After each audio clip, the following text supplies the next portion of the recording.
So you want to write your picture book and you just don't know how to start writing. Well, here's another video that I have where I just explain to you some of the things that you need to consider when writing your picture book, based on my experience and what I've learned through my journey, as well as how I've helped my clients. Now, stay with me in this video and you'll pick up some tips and tricks that can help you actually get the process starting. Now, self-publishing is not necessarily the easiest way to get it done, but it is a way to get it done. If you have a vision and you want to write a book but you don't know how to get it published, then self-publishing is an option for you. If you're trying to figure out how do you start writing the book, then some of my videos here can help you along that process. Takes you from your thought about writing the book to how you need to write it, to what today I'm going to discuss the narrative of who is writing the book or who is telling the story, right? So these are things that you need to consider. A lot of us, when we're starting, we just get the vision of writing a book. We're not sure how to write it, whether we're going to start. A lot of us are not originally writers, right? We just have this idea of writing a book, and so we want to get it out. But as you start the process and as you continue your journey or begin your journey as an author, you will have to understand how to get your story aligned and how to make it more appealing to your audience, which in this case, picture books for your children, or for the adult readers who are reading to their children. So stay with me and follow along, or you can catch my other videos on my channel. Check out my other videos, hit the notification bell, and let's get into it. So today we are talking about who is telling the story. Is it the first person? Is it a third person?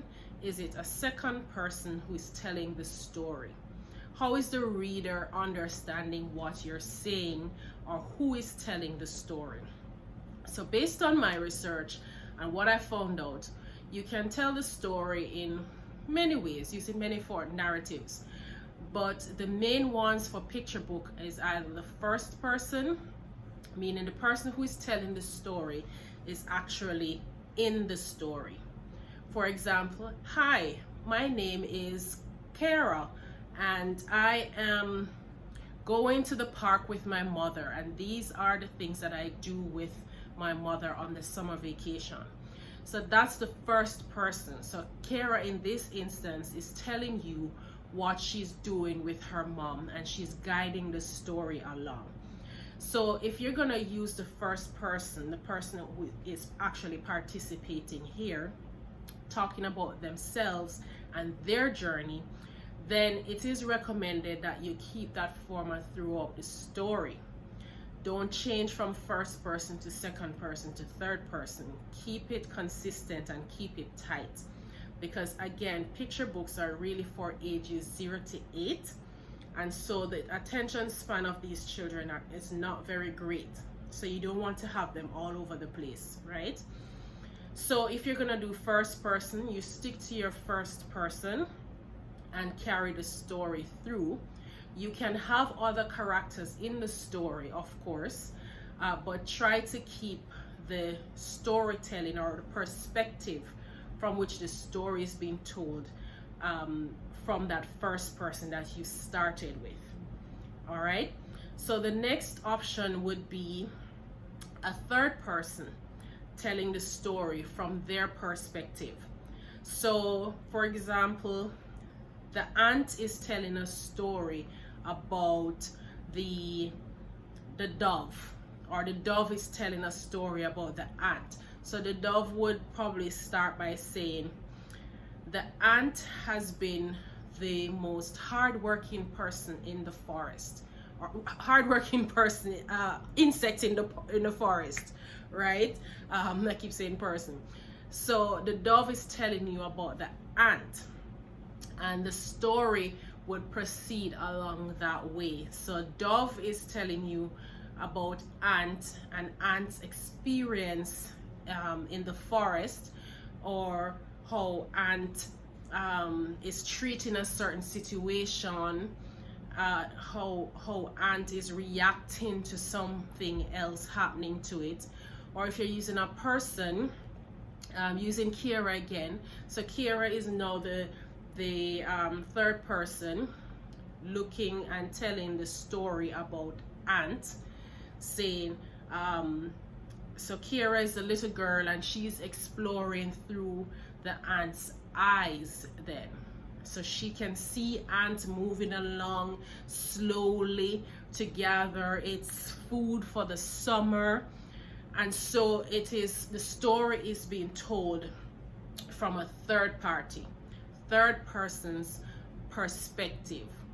Again, if you choose to do this format, reading, starting from the third person telling the story of another person or another object, then ensure that you keep that throughout the picture book process.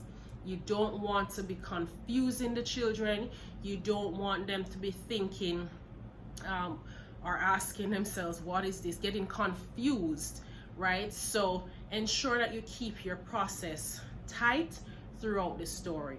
So that's an example of a third person telling a story through their perspective or through the eyes of somebody else. So they're not necessarily participating in the story.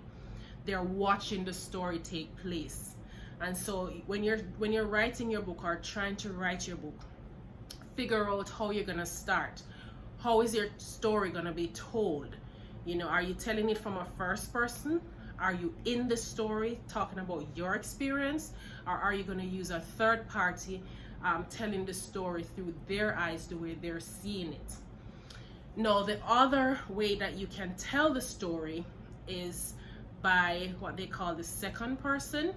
And this is usually, you can identify this when the story refers to you.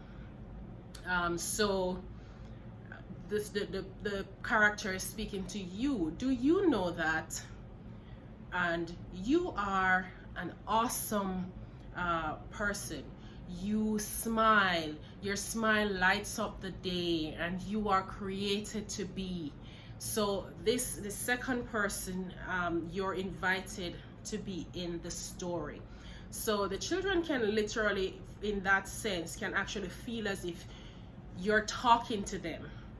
You're directly speaking to them and pulling them into the story and letting them feel like they're a part of the story. So the reader actually becomes like a part of the story because you're referring to you. So you're taking them in with you to throughout the story. So that's another way of telling the story in your picture books. And just remember that if you're doing picture books, you have to know what age group you're writing for. And in my previous videos, I mentioned that usually ages 0 to 2 is for newborns to early toddlers, and usually it's the parents who read this book to their children, and it's usually in the form of board books, right? So if you're gonna do board books, then it tends to be that, like the concept learning, the ABC, the 1, 2, 3, the colors, the touching, the texture of the book, right? So if you're gonna do that, think about that, the type of book that you're writing and who you're writing for.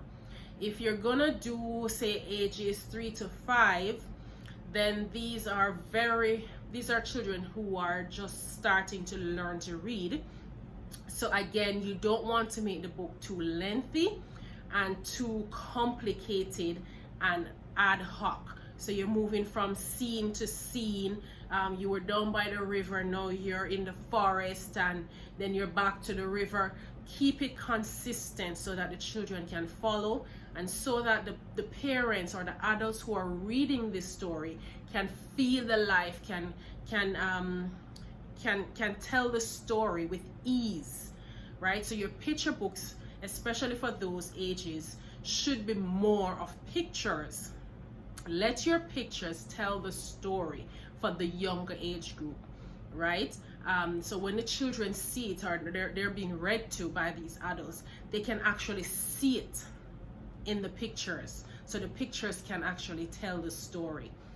If you're doing from ages 6 to 8, these are more early readers who are progressive readers. So they've learned to read, but not fully comfortable with reading on their own. So they still have to have parents with them, reading and guiding them. Again, you don't want to make your story so heavy that they at midpoint they just want to put down the book, right? So if on your journey of self-publishing your picture book, these are some of the things that you can consider. Consider how you're going to write it, who you're writing for, what is the narrative or who is narrating the story, and the length of the story, the pictures that need to depict your story are very important for picture book writers especially, and this is for ages 0 to 8 years old. So I hope you enjoyed this video, and I hope you're learning along with me as I continue to share my content with you. And don't forget to like, subscribe, share, hit the notification bell so that you know when the next video comes out, and tell a friend, share with your friend and learn along. I'll be happy to look at your comments to see where you are in your self-publishing journey. So bye for now. Don't forget to subscribe.